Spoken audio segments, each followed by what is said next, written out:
Assalamualaikum warahmatullahi wabarakatuh. Selamat berjumpa kembali. Kali ini saya akan membahas pembelajaran kurikulum 2013 Pendidikan Kesetaraan berbasis modul. Jadi seperti kita ketahui, kurikulum 2013 Pendidikan Kesetaraan pembelajarannya menggunakan sistem modul. Nah, modul ini digunakan sebagai delivery system dalam pembelajaran pendidikan kesetaraan, di mana setiap mata pelajaran itu bisa dilaksanakan dengan sistem modul. Dan setiap modul ini didesain untuk belajar mandiri. Ini uniknya. Jadi belajar modul itu memang desainnya untuk belajar mandiri. Kalau kita menggunakan modul, maka sejatinya proses belajarnya adalah belajar mandiri. Sehingga boleh saja setiap mata pelajaran pada pendidikan kesetaraan di kurikulum 2013 dilaksanakan dengan belajar mandiri. Nah, kemudian bagaimana implementasi pembelajaran berbasis modul itu sendiri? Jadi begini, dalam 1 tahun pelajaran, setiap mata pelajaran itu tersedia 5 modul. Jadi ada 5 modul rata-rata, kecuali PPKN pada paket B itu ada 6. Tapi mata pelajaran yang lain itu ada 5 modul. Nah, kita ketahui bersama dalam 1 tahun pelajaran itu ada 2 semester. Nah, dalam pendidikan kesetaraan kita sebut 2 semester itu ada 2 paket kompetensi. Paket kompetensi ganjil dan paket kompetensi genap. Nah, karena ada 5 modul, maka kita bagi menjadi 2 paket kompetensi itu. Kita distribusikan modul 5 itu, 3 di paket kompetensi ganjil, kemudian 2 di paket kompetensi genap. Paket kompetensi ganjil atau setara dengan 1 semester itu mulai dari bulan Juni sampai Desember. Nah, Juni sampai Desember ini minggu efektifnya ada 18. Ada 18 minggu efektif. Nah, ini bisa kita gunakan untuk membelajarkan 3 modul. Sehingga setiap modul rata-rata 6. Ya, 6 minggu setiap modul. Modul 1 6, modul 2 6, modul 3 6. Nah, kemudian pada paket kompetensi genap yang dimulai pada bulan Januari sampai bulan Juni, kita distribusikan, kita pelajari, kita melakukan pembelajaran untuk 2 modul. Kenapa hanya 2 modul? Karena di paket kompetensi genap itu PKBM biasanya menyelenggarakan secara berturut-turut ujian pendidikan kesetaraan paket C, dilanjutkan ujian pendidikan kesetaraan paket B, dan ujian pendidikan kesetaraan paket A. Sehingga praktis 1 bulan waktunya itu digunakan untuk ujian akhir berbagai program yang diselenggarakan oleh PKBM atau SKB. Sehingga minggu efektif pada paket kompetensi genap itu rata-rata antara 12 sampai 14 minggu. Berbeda dengan yang paket kompetensi ganjil 18 minggu tadi. Untuk itulah pada paket kompetensi genap kita belajarkan 2 modul. Sehingga modul 1, 2, 3 di paket kompetensi ganjil, modul 4 dan 5 di paket kompetensi genap. Nah, rata-rata semuanya ini dibelajarkan selama 6 minggu untuk setiap modul, atau 1 modul dilaksanakan dengan 6 minggu belajar efektif. Selanjutnya kita simak ini contoh gambar berikut ini. Misalnya kita ambil program paket C. Karena dalam 1 tahun itu ada 5 modul, maka selama 3 tahun proses belajar normal itu ada 15 modul. Nah, 15 modul itu terbagi menjadi 6 paket kompetensi.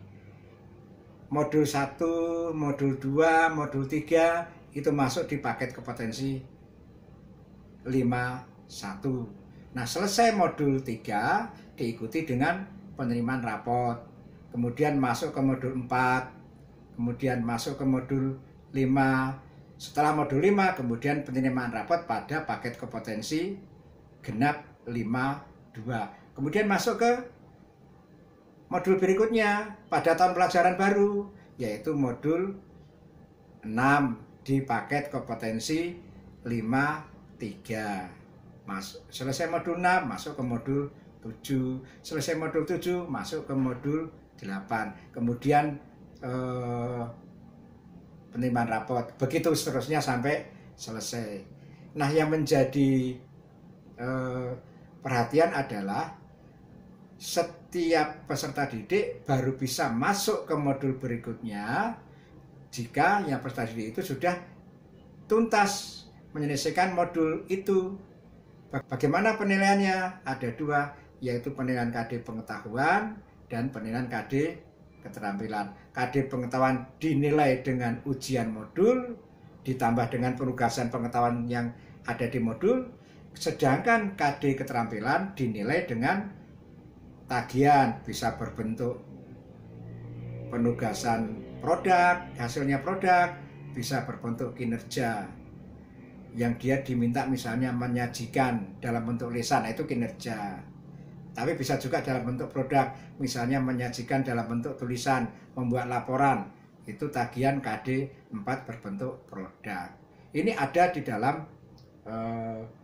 modul penugasan-penugasan, itu sudah diatur di dalam modul. Bapak Ibu bisa mencermati modul. Di dalam modul itu ada penilaian untuk mengukur pencapaian KD pengetahuan yang dia bisa melakukan tugas-tugas yang bisa diambilkan dari modul.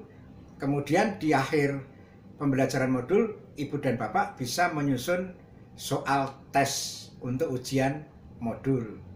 Nah, di dalam modul itu juga ada penugasan untuk mengukur pencapaian kompetensi dasar keterampilan. Ada di dalam modul itu.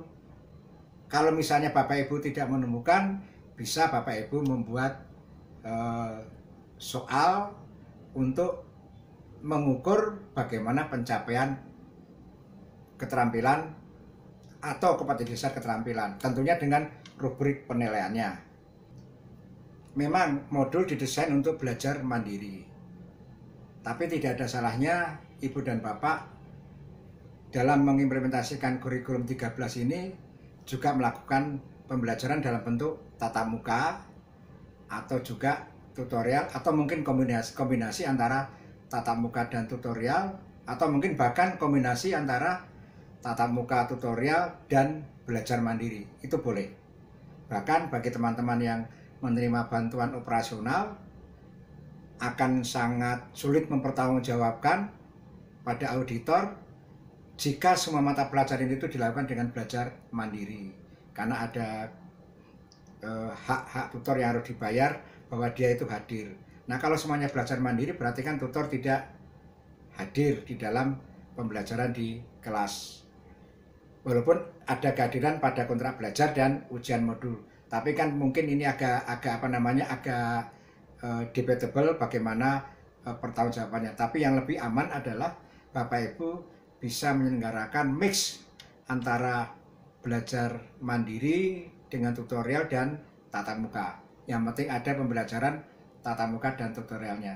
Nah, bagaimana mengelola pembelajarannya? Yang pertama, misalnya belajar modul itu kita lakukan dengan bentuk tatap muka atau tutorial. Tadi kan sudah saya jelaskan bahwa satu modul itu rata-rata 6 minggu. Satu modul rata-rata 6 minggu. Nah, sehingga modul pertama itu dilakukan pembelajaran dengan cara tatap muka biasa. Modul pertama mulai minggu pertama, minggu kedua belajar tatap muka, minggu ketiga belajar tatap muka, minggu keempat, minggu kelima, sampai minggu ke-6.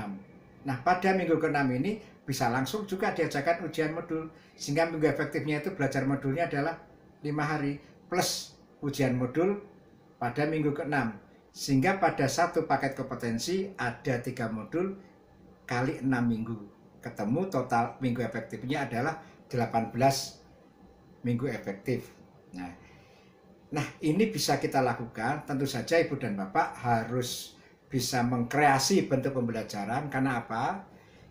Modul itu didesain untuk belajar mandiri. Ketika Bapak Ibu menggunakan pembelajaran tatap muka dan tutorial, tentunya harus mengkreasi bentuk pembelajaran sehingga modul itu digunakan sebagai bahan ajar. Dan Bapak Ibu bisa menggunakan bahan-bahan lain di luar modul ketika Bapak Ibu menggunakan belajar tatap muka. Jadi modul bukan satu-satunya untuk bahan ajar dalam kegiatan pembelajaran kurikulum 2013 pendidikan kesetaraan. Modul itu sebagai acuan dan bisa ditambah bahan ajar pelajaran yang lain sesuai dengan silabus yang sudah Bapak Ibu susun. Yang penting materi-materi yang dipelajarkan dalam rangka mencapai indikator pencapaian kompetensi dan dalam rangka sekaligus mencapai kompetensi dasar di dalam modul itu. Kemudian bagaimana kita melakukan pembelajaran yang bersifat campuran antara belajar tatap muka, kemudian tutorial, kemudian mandiri. Namun dalam batasan durasi satu modul adalah 6 minggu. Ini bisa kita lakukan kombinasi. Ada 6 minggu. Dan karena ada belajar mandiri, maka di awal minggu pertama dilakukan yang disebut tadi kontrak belajar. Jadi di minggu pertama itu harus ada kontrak belajar.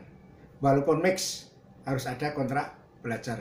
Walaupun gabungan dengan atau kombinasi antara tatap muka, tutorial, dan mandiri, tetap harus ada kontrak belajar.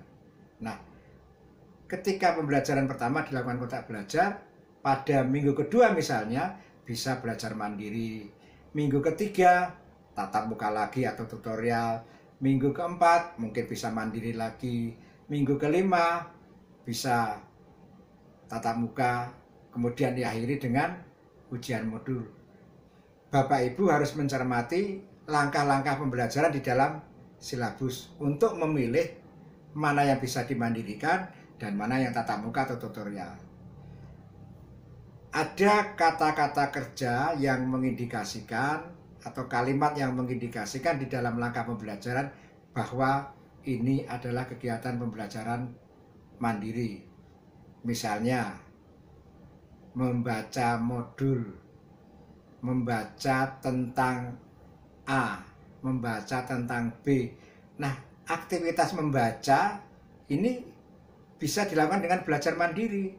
Tidak harus aktivitas membaca dilakukan di kelas. Buat apa membaca harus datang ke kelas? Cukup aktivitas membaca itu dilakukan dengan belajar mandiri. Nah, kemudian di langkah pembelajaran berikutnya misalnya ada kegiatan mendiskusikan. Nah, kegiatan belajar mendiskusikan ini bisa dilakukan dengan belajar di dalam kelas.